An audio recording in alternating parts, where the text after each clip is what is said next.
Alors, donc voici concernant la généalogie du prophète, le lien avec Ma'ad, ibn Adnan. Donc maintenant revenons à la question de Tolaqa. Voilà, donc c'est très important.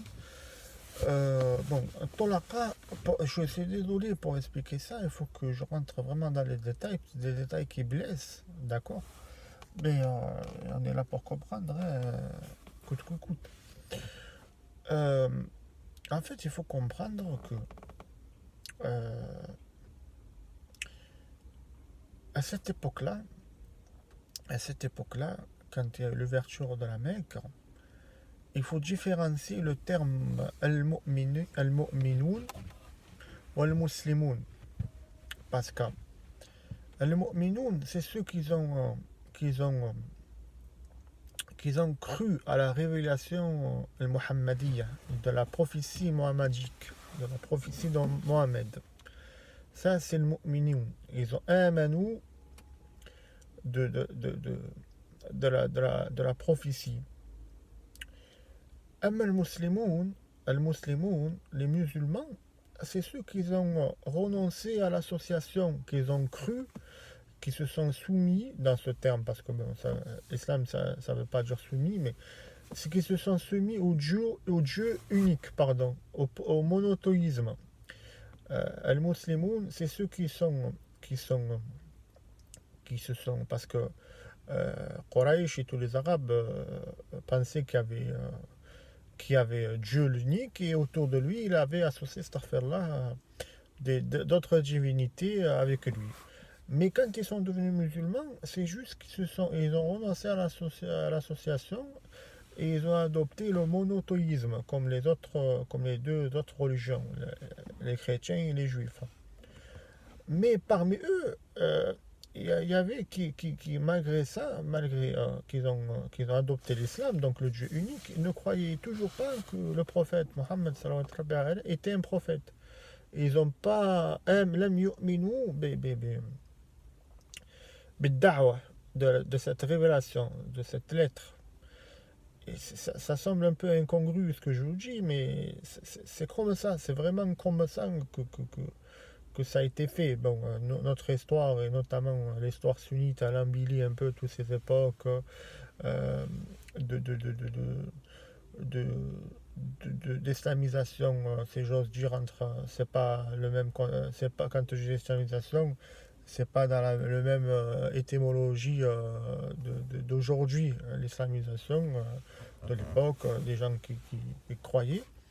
Dalil et la preuve de ça, de ce que je dis, il y en a plusieurs. Il y a parmi une preuve quand il y a eu le rattachement de Amr ibn al-As et son frère Hisham ibn al-As ibn Sahmi.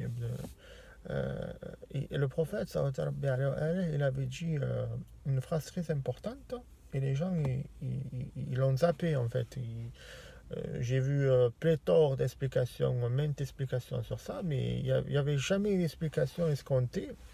Et en fait, qu'est-ce qu'il a dit le prophète sur Hisham, sur Amr ibn al-As et son frère? Il a dit Aslam al-nasu wa amana ibn al-As.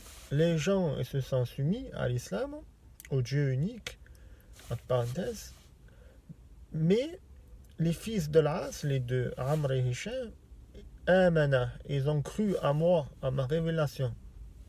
D'accord.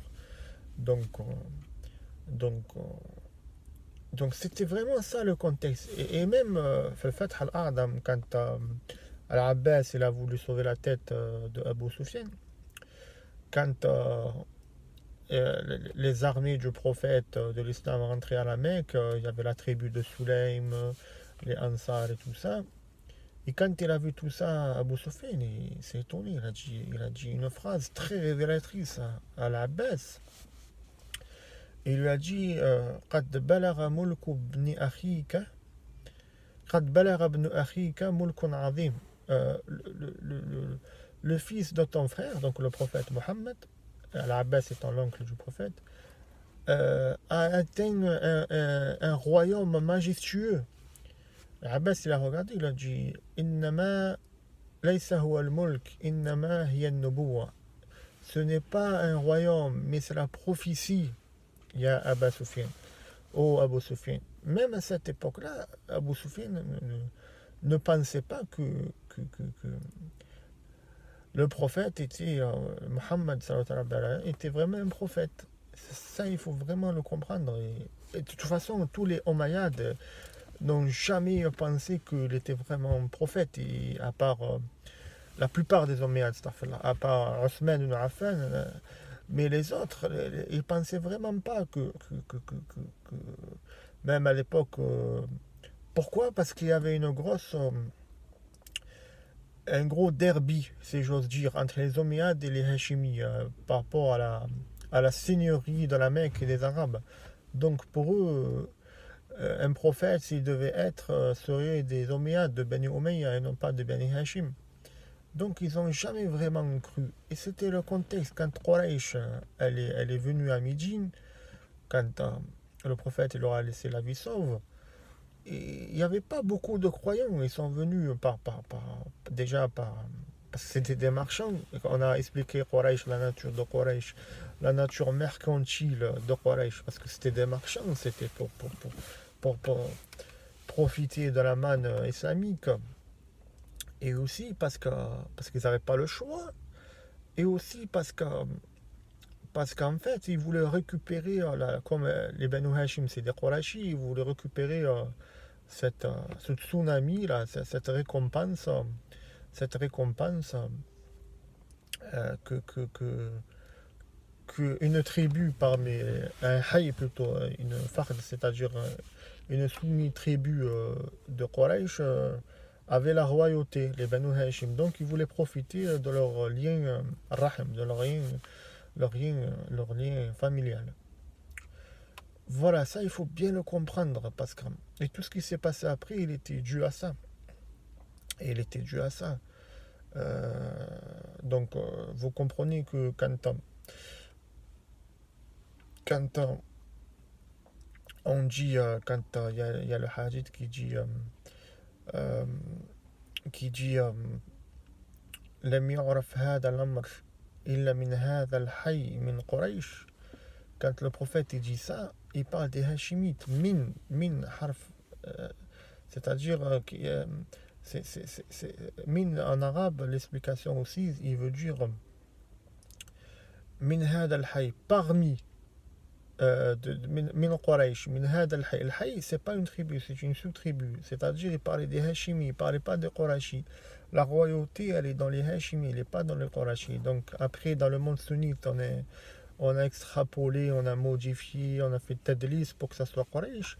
Pourquoi? Pour comprendre, englober, ouvrir la sphère aux Omeyyades. Et comme les Omeyyades, c'est des Qurayshi, et ce sont les plus proches des Banu Hashim, donc ils ont ouvert cette porte de dire al-Imra, la royauté, le commandement, il est dans Quraysh. Mais en fait, elle est dans Bani Hashim. Pourquoi? Pour prendre le pouvoir après, pour prendre le califat Omeyyade. Et c'est pour ça que quand on connaît que l'ennemi numéro 1 du prophète, qui est Abu Sufyan, que juste après la mort du prophète, et plus tard après la mort de Othman, son propre fils devient le calife des musulmans, on voit bien que c'est une situation incongrue. Comment le fils de l'ennemi numéro 1 du prophète, 30 ans, 35 ans après, il devient lui-même le leader des musulmans. Donc là, vous comprenez qu'il y a un problème. Il y a un problème. Et aussi, vous comprenez bien que quand ce hasr al-amr fi Quraysh, c'est-à-dire fermer cette affaire de royauté, de succession du prophète de Quraysh, elle a un peu subalternarisé, rendu les Ansar un peu en position supplétive, alors que les Ansar, ce sont Katibat al-Islam, ce sont l'islam. Quand on parle des Ansar, sans les Ansar, il n'y a pas d'islam en fait, sans les alliés.